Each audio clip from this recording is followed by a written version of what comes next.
I want to thank everybody who takes me. All of my children, like all of my kids, are like, "Mom, we cannot hear you." Okay. Okay.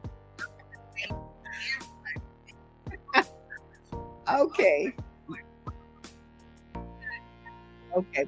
So this, thank y'all very much. I'm so grateful. This video is going to be a little bit longer because I'm going to go back over that stuff really, really fast. So what you're looking at, and I'm about to speed through this, what you're looking through on the screen is 20 acres of land that's available for land development. Okay. This is ideal for anyone that's interested in purchasing land. You want to start small. 20 acres is not extremely small, but then it's not excessively large either. It's manageable. You can see that it's on road frontage. It's in Morgan County, Alabama. It's not very far from here. My broker has this property listed, and he calls it 20 acres of possibility. And here's why: because there's so many ways that you can cultivate this property. You can live on a portion of it, and you can use the other portion for other purposes.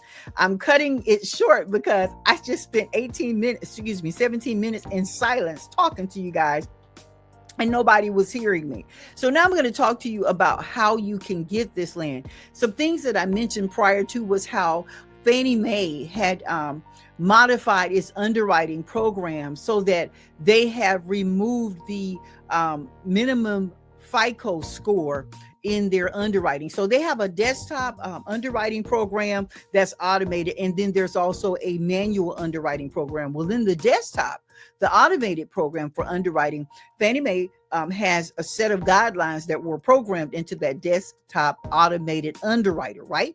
So what would happen is whenever a loan officer would enter information regarding a borrower, the automated system would just go through all of the parameters to see if the borrower fits within the credit viability parameters. All right. Well, what they've done, Fannie Mae has removed the minimum FICO score requirement from the desktop underwriter, the automated underwriter, which is the type of underwriting that a lot of lenders use. They plug in all of the information.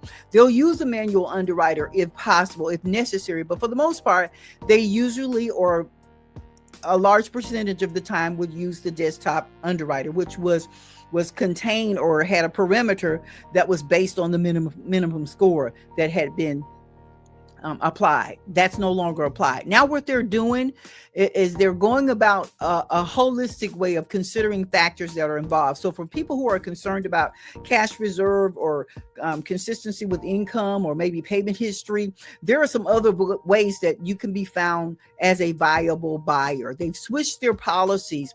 So they're going to increase the viability of using the Vantage Score 4.0 software as well as the FICO 10T. As I explained, well, you didn't know I was explaining it because you couldn't hear me, so I've got to stop referring to that.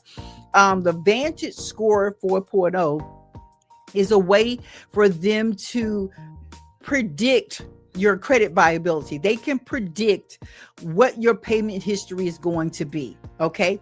So I just want to say to you that you're going to like these particular programs because they allow you to go and add things that will create more viability for you. You can add your rent payment, you can add your utilities, you can add your phone bill to the repositories.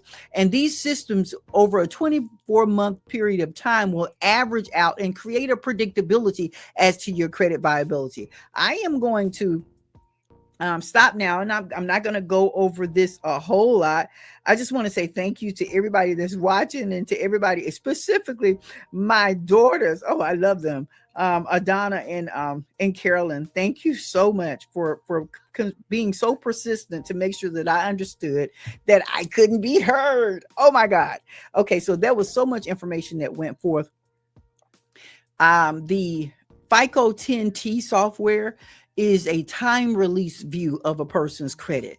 So they sort of take the long view of your financial behavior. They'll take a time lapse video over 24 months or more, and they'll analyze the payment patterns and balance histories to see if you're maintaining high balances or low balances on your credit line. That's very important in terms of predictability and the type of payment history that you will exemplify in the future.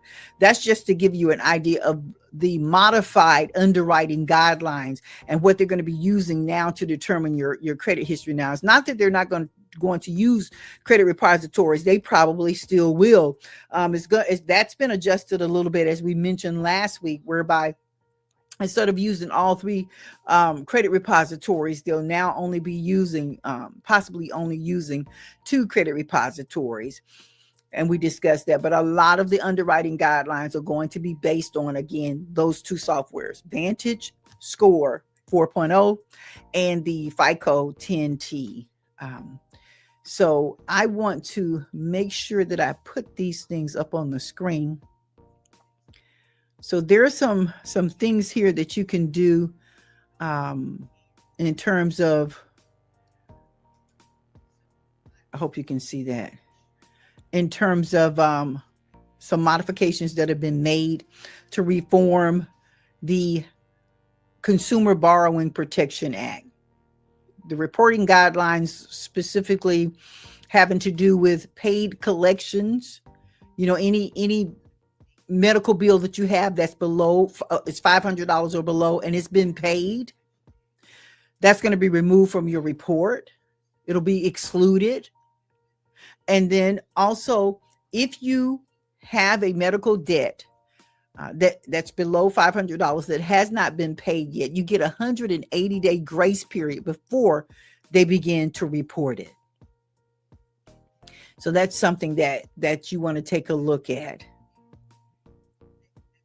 And so negative items have to be fully documented now. They have to be verified within 30 days or removed. That's why I talked to you in the last video regarding the letters that could go out that will help you in communicating with the credit repositories, whatever company furnished the information to the credit repository, and also your directly to your creditor. There are some letters that you can send. We talked to you about every one of the letters in the section of that particular guideline that letter was derived from, its purpose, and when you send it out. That all of that is in a previous video that we did today on Super Real Estate Sunday. All right. So let's get back to the programs that are available for financing. All right, so we've got the Rural Economic Development Loan Grant Program that's available. It helps individuals who are interested in developing rural property for the sake of residential growth. All right, and then you've got the Community Development Block Grant that's available. Now, some people use this particular grant in their city limits as well as in rural areas. It's designed to help to increase economic development so that if you're producing jobs, if you're increasing the job market in the rural areas, this fund is available and you'll be able to apply for it and possibly obtain funding that will help you in land acquisition. This one is the Economic Development Fund, and this is on a state level, as I mentioned before. The Economic Development Fund is on a state level.